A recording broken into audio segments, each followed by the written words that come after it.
അപ്പോൾ സരസ്വതി ഇപ്പൊ എന്തോ അവസ്ഥ കേസിന്റെ? ഇപ്പം നമ്മുടെ കേസ് ഇവിടെ ഹൈക്കോടതിയിൽ വാദം നടന്നുകൊണ്ടിരിക്കുകയാണ്.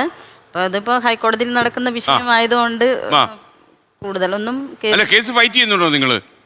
കേസ് ഫൈറ്റ് ചെയ്യുന്നുണ്ട് അല്ല? ഈ കാരണം മധുവിന്റെ കാര്യങ്ങളെല്ലാം നമുക്കറിയാം, നമ്മുടെ സംവാദത്തിലൊക്കെ സരസ് പങ്കെടുത്തിരുന്നു എന്ന് മാത്രമല്ല ഇപ്പോഴും മധുവിന് നീതി കിട്ടിയിട്ടില്ല. ഇല്ല, അതെനിക്കറിയാം.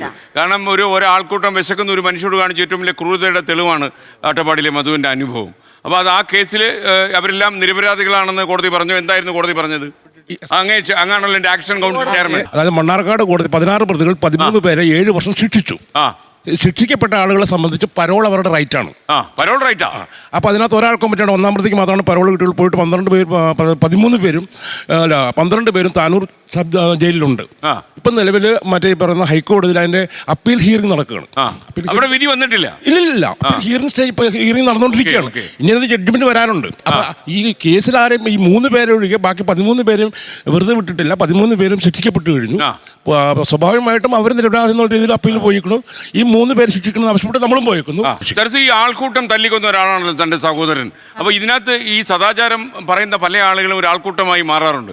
ആൾക്കൂട്ടത്തിനൊരു മനഃശാസ്ത്രം ഉണ്ടല്ലോ, ഒരു മോബ് സൈക്കോളജി വർക്ക് ചെയ്യും. അപ്പോൾ ഈ ആൾക്കൂട്ടം എന്തും പറയും, എന്തും ചെയ്യും.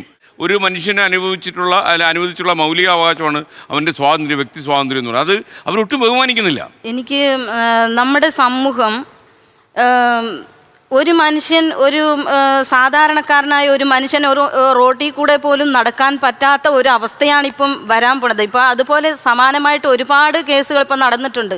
വിശ്വനാഥൻ്റെ കാര്യമാണേലും രാംനാരായൺ, ഇങ്ങനെ തുടരെ പോകുന്നുണ്ടല്ലോ ഈ ആൾക്കൂട്ട കൊലപാതകം. അപ്പോൾ എന്തിനാണ് നമ്മുടെ മനുഷ്യരൊക്കെ ഇങ്ങനെ ഈ രീതിയിലേക്ക് പോയി എത്തിച്ചേരുന്നത്? ഇതിപ്പം മാതൃകയാക്കി കൊണ്ടാണോ എല്ലാവരും ഇങ്ങനെ മുന്നോട്ട് പോയിക്കൊണ്ടിരിക്കുന്നത് എന്നാണ് എനിക്ക് തോന്നുന്നത്.